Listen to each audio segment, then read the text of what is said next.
Hello friends, इस session में हम करने वाले हैं वोकैबलरी वर्ड पावर बुक की चैप्टर 40 की। इसमें मैंने स्लाइड्स एज इट इज़ रखी है, जैसे अब तक आप सारे सेशंस को पढ़ते आए हैं, पिक्चर्स और बैकग्राउंड में वीडियो के साथ भी। तो चलिए शुरू करते हैं। इसमें आप काफ़ी सारी अच्छी हाई लेवल की वोकैब को सीखने वाले हैं। सो फर्स्ट वर्ड है आपका पेन्यूरियस। पेन्यूरियस का मतलब होता है स्टिंजी। अब स्टिंजी भी अगर आप नहीं जानते हैं तो स्टिंजी उस इंसान को बोलते हैं जो कि कंजूस होता है, यानी कि जिसके पास पैसे होते हैं। एक चीज़ होती है कि पैसे हैं ही नहीं तो इंसान खर्च कैसे करेगा, और एक होता है कि पैसे तो बहुत हैं पर वो फिर भी उसको खर्च नहीं करना चाहता, कंजूस। यानी कि जो ऐसे पॉकेट दिखा दे, जान के पैसा ही ना लेके जाए कि देखो पैसे ही नहीं है मेरे पास, $9, और पर्स भी दिखा दे कि पर्स भी खाली पड़ा है, जाले लगे हैं, कुछ नहीं है पैसा। ठीक है, तो पेन्यूरियस उस इंसान को आप बता सकते हैं, उसको कह सकते हैं जो इंसान स्टिंजी हो, यानी कि बहुत ज़्यादा कंजूस हो। नेक्स्ट वर्ड, ये 3 वर्ड हैं। देखिए, पार्सिमोनियस भी पेन्यूरियस का ही, देखिए जो अभी आपने पढ़ा पेन्यूरियस, इसी का जो सिनोनिम्स है पार्सिमोनियस।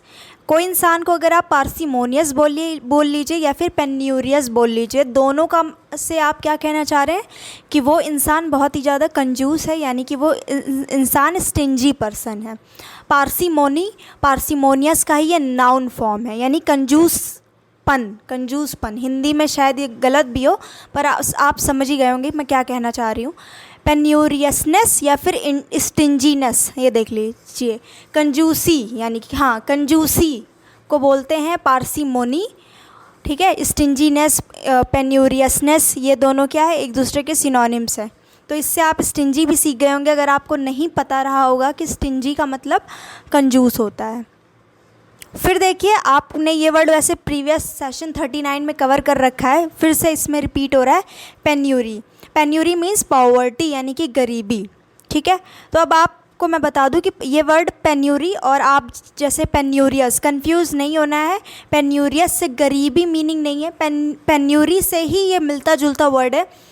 बट क्या होता है, इस पेन्यूरियस का मतलब गरीबी ना हो करके कंजूसपन इसलिए होता है क्योंकि ये इंसान क्या है, खुद को गरीब दिखाता है जान के कि मेरे पास है नहीं, और कंजूसी करता है। तो गरीबी का सहारा लेता है कंजूसपन को दिखाने के लिए, इसलिए इसको पेन्यूरियस वर्ड आया है, पेन्यूरी से ही मिलता जुलता है। मतलब लॉजिक समझ में आ गया होगा कि पेन्यूरी का मतलब जो कि गरीबी होती है, उसी से रिलेटेड कंजूसी वाला वर्ड पेन्यूरियस कैसे हो सकता है।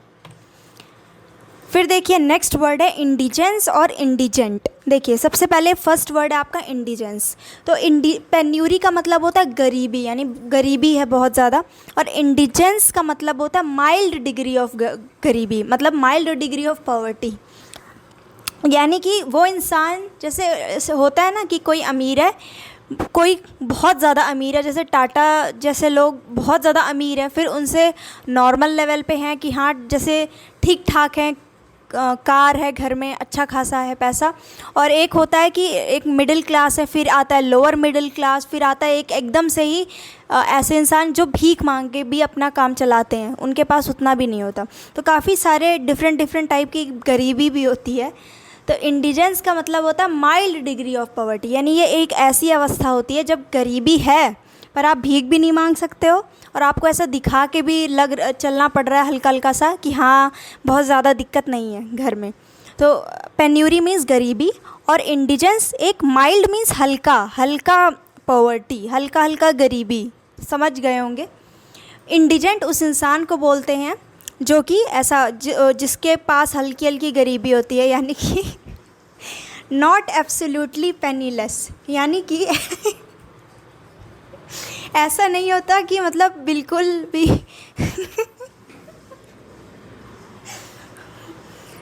आप समझ गए होंगे, मतलब पैसा होता है लेकिन कम होता है। ओके, सो डेस्टिट्यूट यानी कि आप एकदम से स्टारवेशन की जगह पे हैं, मतलब कि people who are on the verge of starvation.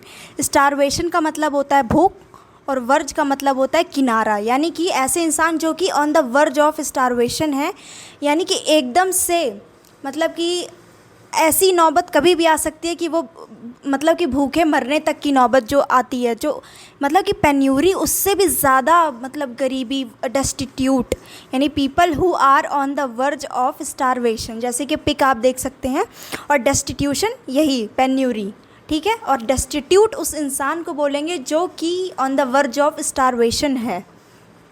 फिर देखिए अफ्लुएंस। अफ्लुएंस का मतलब अब आपको दो फिर से सीखना होगा, एक कंपैरिजन टाइप में है। अफ्लुएंस का मतलब होता है अमीरी, यानी कि आपके पास पैसे हैं, ठीक है, कि आप मतलब इतने अच्छे खासे पैसे हैं कि आप इंस्टाग्राम रील्स बनाना चाहें, थोड़ा बहुत शो ऑफ करना चाहें तो आप कर सकते हैं, कि मतलब वाकई पैसे हैं, ठीक है।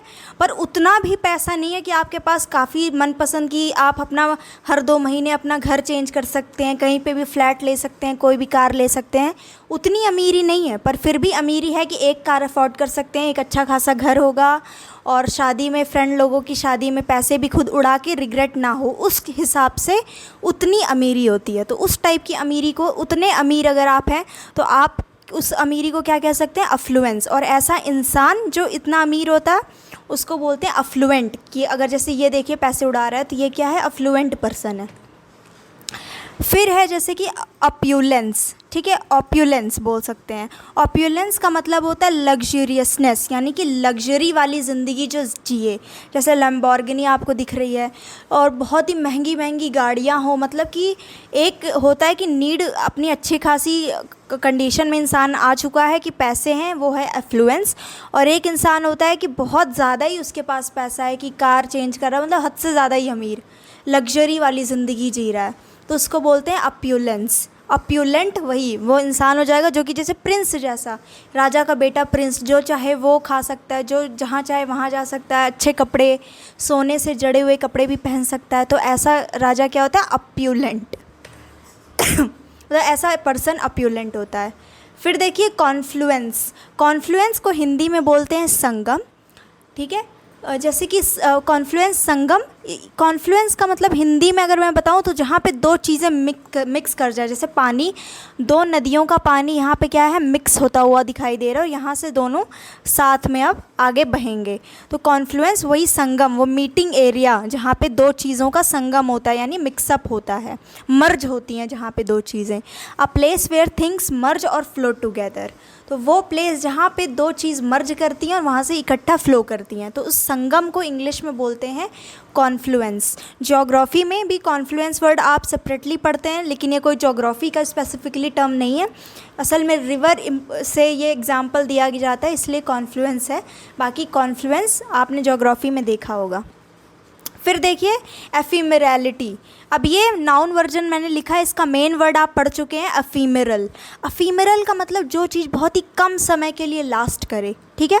जैसे कि ये जीव जंतु, जो छोटे मोटे जीव जंतु हैं, कीड़े मकोड़े, इनकी जो लाइफ होती है वो कैसी होती है, आप उनकी लाइफ को एफिमेरल बोल सकते हैं, यानी कि बहुत ही कम समय के लिए लास्ट करती है। जैसे कि मच्छर होते हैं, जैसे चींटियाँ होती हैं, इनकी काफ़ी कम लाइफ होती है, मतलब बहुत ही जल्दी मौत इनकी हो जाती है, इनकी लाइफ स्पैन बहुत कम होती है। जैसे ह्यूमन बींग्स की ज़्यादा होती है, काफ़ी साल होते हैं, बट ये जो इंसेक्ट्स होते हैं इनकी लाइफ स्पैन बहुत ज़्यादा कम होती है। एफिमेरलिटी यानी शॉर्ट टर्म होना, ठीक है, ज़िंदगी का शॉर्ट टर्म, एफिमेरलिटी। फिर देखिए नेक्स्ट है आपका इवेंसेंट, इवेंसेंस और इवेंसेंस। देखिए इवेंसेंट जो है आपका, आपको ये इसमें कोई दिक्कत ही नहीं आएगी, इवेंसेंट और ये दोनों ई से है। इवेंसेंट का मतलब होता है अफीमेरल, और अफीमेरल आपको याद है, बैकग्राउंड में देख लीजिए जैसे तितलियाँ उड़ रही हैं, तो ये सब क्या है, इनकी ज़िंदगी बहुत कम है, ठीक है, मतलब कि बहुत ही शॉर्ट पीरियड ऑफ टाइम के लिए लोग जीवित रहते हैं, वरना इनकी डेथ निर्धारित है, बहुत ही कम समय में इनकी डेथ हो जाती है। सो इवेंसेंस क्या हो जाएगा, इसी का नाउन वर्जन है, और इवेंट्स क्या हो जाएगा, ये वर्ब फॉर्म है इसी का, यानी शॉर्ट होना। फिर देखिए एफिमिज्म, यूफेमिज्म। तो मैंने आपको एक वर्ड सिखाया था प्रीवियस सेशन में 37 या 38 में, सर्कमलोक्यूशन। सो सर्कमलोक्यूशन का मतलब होता है बातों को घुमा फिरा के कहना। जैसे कि पैसे चाहिए मम्मी से तो उसको अलग तरीके से मांगेंगे, इनडायरेक्टली, ठीक है। डायरेक्ट किसी भी बात को, या फिर कोई स्टोरी आप अगर अपने फ्रेंड को बताते हैं कि आप कहीं गए, फिर आप अपने फ्रेंड को कोई स्टोरी बताते हैं, तो फिर उस स्टोरी को आप बहुत ज़्यादा ही घुमा फिरा के बताएं, डायरेक्टली ना बताएं। तो किसी बात को घुमा फिरा के कहना, जो ये आदत होती है घुमाना फिराने की बातों को, मतलब सरकमलोक्यूशन उसको बोलते हैं। और यूफेमिज्म क्या है? यूफेमिज्म भी वही है, बातों को भी घुमाया जा रहा है, पर इसका लॉजिक क्या होता है? यूफेमिज्म में कुछ ऐसे शब्द होते हैं जो कि सुनने में भद्दे होते हैं या सुन के इंसान को बुरा लग सकता है, तो उसको थोड़ा बेटर वे में आप बेटर वर्ड यूज़ करते हो, कहना वही चाहते हैं पर वर्ड बेटर यूज़ करते हैं, गुड वॉइस में कहना। गुड वॉइस का मतलब अच्छी सुरीली आवाज़ नहीं, गुड वॉइस से मतलब है यहाँ का उसको अच्छे तरीके से प्रेजेंट करके कोई किसी चीज़ को कहना।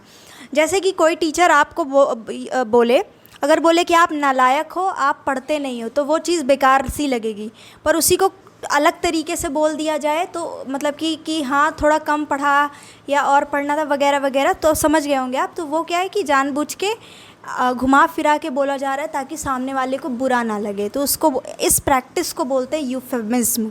और इसी का एडजेक्टिव फॉर्म है यूफेमिस्टिक, यानी कि यूफेमिस्टिक सेंटेंसेस। अगर कोई सेंटेंस यूफेमिस्टिक सेंटेंस है तो आप कहना चाहते हैं कि वो सेंटेंस ऐसा है जो इनडायरेक्ट है, जो कि गुड वॉइस है में बोला गया है, यानी कि अच्छे तरीके से बोला गया है। फिर देखिए यूफनी। यूफनी का मतलब होता है गुड साउंड, सुरीला आवाज़, कोई अच्छा म्यूज़िक। जैसे अरिजीत सिंह अगर आपके फेवरेट सिंगर है तो उनकी वॉइस, वो जो साउंड है उनका जब गाते हैं तो क्या है, यूफनी आप उनको बोल सकते हैं, ठीक है। जैसे ये लेडी की वॉइस मान लीजिए, ये पीसफुली सुन रहे हैं शांति से, तो ये क्या है, इनकी वॉइस को आप क्या कह सकते हैं, यूफोनी। यूफोनिक या फिर यूफोनियस एडजेक्टिव है, जैसे इनकी वॉइस क्या है, यूफोनियस है, यूफोनिक है। नेक्स्ट देखिए यूलॉजी। यूलॉजी का मतलब होता है a good formal speech of praise, यानी कि एक फॉर्मल होके जो आप एक स्पीच देते हैं किसी की तारीफ़ में, उस स्पीच को बोलते हैं यूलॉजी। जैसे कि मान लीजिए आप इंटरव्यू अगर वीडियोस देखते होंगे सेलिब्रिटी या किसी की भी, तो जो फर्स्ट में मान लीजिए इंट्रोड्यूस किया जा रहा है फॉर्मल की, ये एक्ट्रेस हैं, सिंगर हैं, ये वो जो भी चीज़ें अच्छी, तो उस अच्छी स्पीच को यूलॉजी भी बोल सकते हैं। और यूलॉजी जैसे कोई अच्छा इंसान, कोई डेथ हो जाती है तो उसके लिए जो बोला जाता है, स्पीच दी जाती है कि अच्छा इंसान था ये वो, तो वो भी क्या आता है, यूलॉजी होती है। यानी कि a good formal speech of praise, यानी तारीफ़ वाली अच्छी स्पीच। यूलोजाइज यानी कि वर्ब, यानी कहा जा रहा है, यूलोजाइज करो, यानी कि गुड फॉर्मल स्पीच दो। और यूलोजिस्टिक एडजेक्टिव फॉर्म है, यानी कि कोई स्पीच अगर यूलोजिस्टिक है यानी कि वो कैसी स्पीच है, फॉर्मल स्पीच है, कैसी, प्रेज वाली। यूलोजिस्ट का मतलब होता है पर्सन, वो इंसान जो कि यूलॉजी कर रहा है, यानी कि डिलीवर कर रहा है स्पीच को, यूलॉजी को डिलीवर कर रहा है। फिर देखिए नेक्स्ट है आपका फिलोलॉजी। इस स्लाइड को मैंने लगाया है हिप्नोटाइज करने के लिए। स्टडी ऑफ वर्ड्स यानी कि फिलोलॉजी, यानी कि जैसे ये वर्ड रिपीटेड वर्ड है, ये काफ़ी इस सेशन में हमने बहुत पहले इस वर्ड को कवर किया था। फिलोलॉजी कि जिसको शब्दों से प्यार हो और वो शब्दों की पढ़ाई करे कि पहले कोई वर्ड कैसा था, उसका रूट फॉर्म क्या था, फिर वो कैसे से कैसे डिवेलप हुआ, तो उसको आप बोलते हैं फिलोलॉजी, यानी कि स्टडी ऑफ वर्ड्स। जैसे कि स्लाइड में आपको ढेर सारे बंडल भर के अच्छे अच्छे शब्द दिख रहे हैं, समवन, अदर वगैरह वगैरह। फिर देखिए आपका सेम ये क्लिप लगा रखी है, teacher, accountant, designer, executive, artist, ये सारे वर्ड्स आपको दिख रहे हैं आपको यहाँ पे।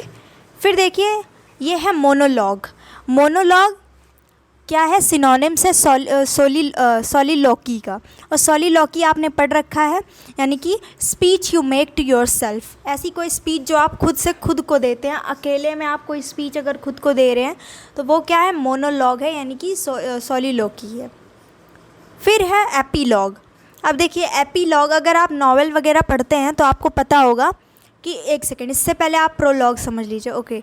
जब आप कोई नॉवेल को पढ़ते हैं, जैसे कि चेतन भगत सर की बुक आपने पढ़ी होगी, the girl in the room 105 करके एक शायद बुक है, अगर मैं नाम से ही ले रही हूँ, तो उस बुक के स्टार्टिंग में एक प्रोलॉग लिखते हैं। तो जो फर्स्ट में जब कोई ऑथर अपनी बुक से रिलेटेड कोई स्पीच डिलीवर करता है बुक के स्टार्टिंग में, यानी फर्स्ट पेज में एक प्रोलॉग होता है। जब मेन नॉवेल की स्टोरी, मतलब वो नॉवेल नहीं, मतलब फिक्शनल बुक पढ़ते हैं आप कोई, तो उसमें फर्स्ट पेज पे जो एक इंट्रोडक्शन दी जाती है, स्टोरीज जो कि बेस बनाती है स्टोरी का हल्का हल्का, तो उसको बोला जाता है प्रोलॉग। यानी कि स्टोरी, मेन स्टोरीज पहले जो फर्स्ट पेज पे आपको मिलेगा बुक्स में।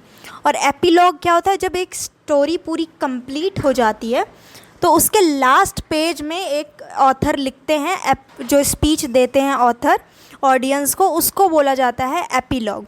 अब इसको समझ लीजिए, कोई ड्रामा स्कूल में करते हैं आप कोई, ठीक है, तो आप सबसे पहले एक बंदा इंट्रोड्यूस करेगा। मान लीजिए आपको एक बोला गया कि आप प्रोग्राम, छोटा सा ड्रामा करिए, मान लीजिए डाउरी सिस्टम पे, तो आपको कोई एक्ट दिखाना है। तो ग्रुप में मान लीजिए 5 बच्चे हैं, तो फर्स्ट बच्चा आएगा, प्रोलॉग देगा, स्पीच देगा कि डाउरी है क्या, वो सारी चीज़। फिर आपका प्रॉपर स्किट होगा, मतलब जो भी आप करेंगे एक्ट वो करेंगे। उसके बाद फिर आप कंक्लूजन में आप एपिलॉग देंगे। हालांकि ये बुक से रिलेटेड टर्म्स है, तो आप समझ गए होंगे एपिलॉग क्या होता है। फिर देखिए प्रोलॉग बता दिया। ओके, यूफोरिया, आई थिंक ये रिपीटेड वर्ड है। यूफोरिया का मतलब होता है बहुत ज़्यादा हैप्पीनेस, खुशी। और यूफोरिक उस इंसान को बोलते हैं जो कि खुश हो। यूफोरिक एडजेक्टिव फॉर्म है। फिर है यूथनेशिया। यूथनेशिया का मतलब क्या होता है, डेथ होता है। कैसी डेथ, गुड डेथ। कोई डेथ गुड होती नहीं, पर गुड डेथ यहाँ इससे क्या मतलब है कि कुछ इंसान क्या बोलते हैं, दुर्भाग्य से उनको कुछ ऐसी समस्या हो जाती है बॉडी में, कुछ ऐसी बीमारी, रोग होता है जो कि बहुत ज़्यादा पेनफुल होता है, जिसको जो ठीक नहीं होता, और इंसान को मतलब तकलीफ़ हो रही होती है बॉडी में, दर्द हो रहा होता है शरीर में।